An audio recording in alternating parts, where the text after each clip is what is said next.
Good morning. My name is Selena. I am a volunteer community garden here at Riley Park today on Sunday, June 28th, so the last weekend in June. I would just like to acknowledge that we are standing today on the unceded and ancestral lands of the Coast Salish people, namely the Musqueam, Squamish, and Tsleil-Waututh nations, whose land this is, and we are very grateful to be stewards of this land on which we live, work, and play. Riley Park Community Garden is a food security project of the Little Mountain Neighborhood House, and today we're talking about garlic. So our garlic harvest is happening today, and behind me we have got about 330 bulbs of garlic that we're going to harvest today. One of the most common questions I get is, how do we know when the garlic is ready to harvest? We've got a very small audience here today because we're still doing our small group work parties of 4 people. Was anybody at my garlic workshop last year? Does anybody remember how long garlic takes from the point of planting to the point where it's ready to be harvested? Almost a year. 9 months, like a baby. Exactly. So the other hint I would have given if no one got it was, what is the gestation period of garlic? Because it is exactly 9 months, exactly like a baby. So very easy for us to remember. So we planted this garlic at the end of September last year. So it was September 28th actually, and here we are exactly 9 months later on June 28th, and it is time to harvest our garlic. Now here I have a bulb I just harvested this morning, and this one still has its garlic scape on it. So for our garlic, we've got a gigantic bulb, and this is actually Salt Spring Select garlic. We have been using our own seed garlic for 4 years. Salt Spring Select is seed garlic that originally came from Salt Spring Seeds, and Dan Jansen tested about 50 different varieties of garlic and came up with his own selection of garlic, and you can see how beautiful and large it is compared to some of our other garlic here. So the garlic bulb itself is actually called a tuber, and it is where the plant stores all its nutrients to send up the stem to produce a flower, and it doesn't actually produce seeds. At some point in its history, garlic lost its seeds, but it does produce little miniature garlic bulbs called bulbils if we let this mature a little longer. So this garlic here is very fresh. Our process for garlic, or one of the reasons I got involved with this garlic bed, is I really wanted to have garlic that lasted me all winter. And this year I succeeded. I've actually got 2 bulbs left that are right here. So that's very exciting to be producing my own garlic. We also share it widely with our volunteers and with our community as well, because we produce so much, and we save the biggest and best bulbs, cloves, from our bulbs, and that's what we replant this year, and we'll be planting it on the end of September. September 28th will be our planting day. So this here is a particularly beautiful bulb. When we plant, we're planting sort of 330 cloves of garlic. It's really easy sometimes to end up with 2 cloves in one planting hole, and that's what happened here. So you can see the difference between giving garlic space to grow and not giving it space to grow. So this will definitely be garlic we give away. We won't be replanting these small little cloves, but just so you can see how important it is to give each clove its own hole to grow in. So this garlic here, you can see a few little brown spots. It's still quite edible. This is the last bulb of garlic that I have left from last year's harvest that I've been saving for this presentation. So you would have to cut the brown stuff off, so it's starting to turn, but we haven't had any moldy garlic this year, which has been great. And if I cut this open, you can see the little green at the top. If I cut it open, it would have an inner green stem like that. So this garlic is 9 months old now from when it was harvested. It will be quite pungent in flavor, and one of the things you can do to garlic to make it less pungent is take out that stem, because that stem contains a lot of the sulfur components that cause garlic to give that really strong odor that kind of stays with you and makes people stay away from you when you eat too much of it. So a cooking trick is removing the inner stem when it's noticeable in the garlic, and it'll be less strong. This garlic clove here, I harvested just now. And you can see there's no inner stem, and it's super, super juicy and fresh. This is garlic at its best. So everybody that's here today will be taking home a few bulbs of garlic, and I suggest you use them right away. Don't try to save this garlic to use next spring. Use it when it's at its best.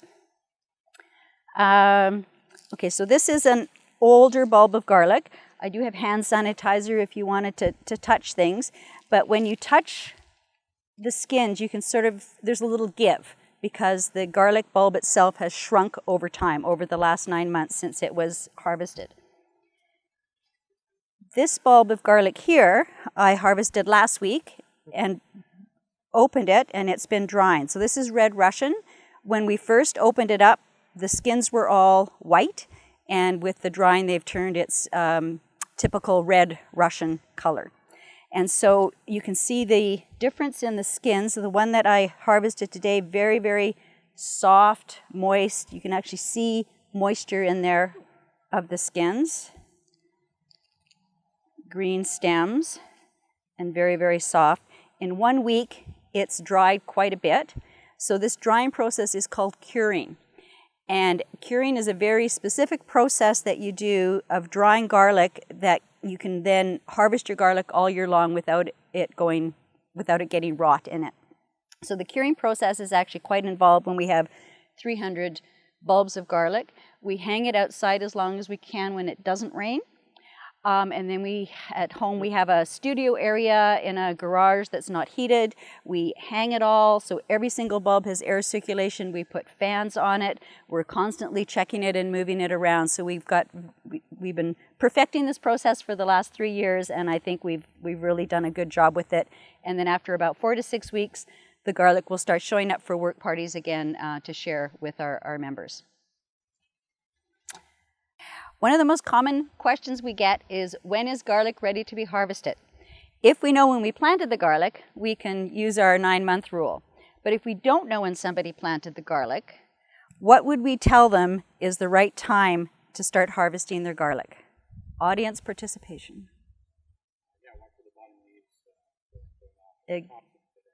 Exactly. So garlic will let you know loud and clear when it's ready to be harvested. And you can see here in our garlic plot, the tips of our green leaves are starting to die back. Now each one of the leaves on our garlic, as we peel it down, it corresponds to one of the layers on the outside of the garlic. And so if too many of these green leaves die back, you're going to lose all the protective paper coverings around the outside of your garlic, and it will not last very long. It will start to dry out and produce green stems in a very short period of time. So that's why you want to harvest the garlic when only the bottom 2 or 3 stems have dried out. If the whole thing is dried out, you'll still have edible garlic, but it just won't keep. You'll have to pretty much eat it right away. And the one other thing I wanted to talk about today is something called garlic rust. And you'll see little orange spots all over our garlic leaves this year. So garlic rust is a fungal infection. It's airborne and it exists in Vancouver. A lot of fungal diseases are particularly bad this year because we've had such a rainy June. So I'm hoping our garlic rust is really bad because it's been so rainy. I've actually all the gardens I've grown garlic in Vancouver, community gardens and my own garden, the garlic has always eventually got rust. One of the nice things about this garden is it's so large, we have multiple beds, and so next year we will be moving our garlic plot down to the other end of the garden in hopes that there will be less rust spores down there. It is also really important when you've got all these rust spores on your garlic stems is to not put them in the compost and not leave them lying on the ground. You do want to get rid of anything that has rust spores on because that is a soil-borne organism that will continue over time to attack certain things. Now, garlic is a member of the allium family. So diseases that affect garlic also affect onions, chives, and leeks that are all members of the allium family. So the garlic rust doesn't really harm the garlic per se, but it does cause premature dieback of the leaves. And so one of the reasons we plant garlic a little earlier here, so the literature often says you can plant garlic mid-October to mid-November. We choose to plant it at the end of September, and the reason we do this is because of the garlic rust. What I often find is rust gets bad at the end of June, beginning of July, and if your garlic isn't ready to be harvested until mid-July, but you get rust at the beginning of July, you've got 2 weeks of leaf dieback before your bulbs are mature. So by planting it a little earlier and harvesting it a little earlier, we get better crops. The bulbs are mature when we're ready to harvest, when the rust sets in. So actually our timing is really perfect. However, the weather hasn't been really cooperative with us with the harvesting of garlic. So ideally, you don't want any water hitting the ground for about 5 days to a week before the garlic. Now our garlic bed that was planted last September has not been hand watered at all this year. I've been instructed all the watering people not to water it, just to leave it, because we've had enough natural rain to keep everything really moist in this bed, and you don't want to overwater garlic or you can get some fungal diseases happening. Unfortunately, we've had rain all week, including a downpour last night, so the soil is quite soggy. It's not ideal conditions for harvesting garlic, but because we have a team coming today, we didn't have much option but to harvest it now. The garlic scape is something the garlic sends up about 2 weeks before it's ready to be harvested. We've been harvesting a lot of garlic scapes on this garlic, but there's still a few with scapes. I would encourage people, if you like to cook, to take the rest of the scapes home. You can make pesto with them. You can use them in stir fries. I've been putting them in a veggie burger mix, just grinding them up, but they're really delicious garlic flavor. They don't dry well, but they freeze well. We grow 3 kinds of garlic here at Riley Park. The first section is Red Russian, which is a very commonly known garlic that grows really well in BC. The middle section is a porcelain type of garlic called a music, and that's actually the garlic that lasts the longest for overwintering, so it's the one that I save. I use all the other 2 varieties sooner. And then at the very end we have the Salt Spring Select that tends to be the largest bulbs that I showed you earlier. Last year we had ideal conditions for harvesting our garlic where we could actually just take a stem and pull it out like magic. So it was very, very fast to harvest our garlic.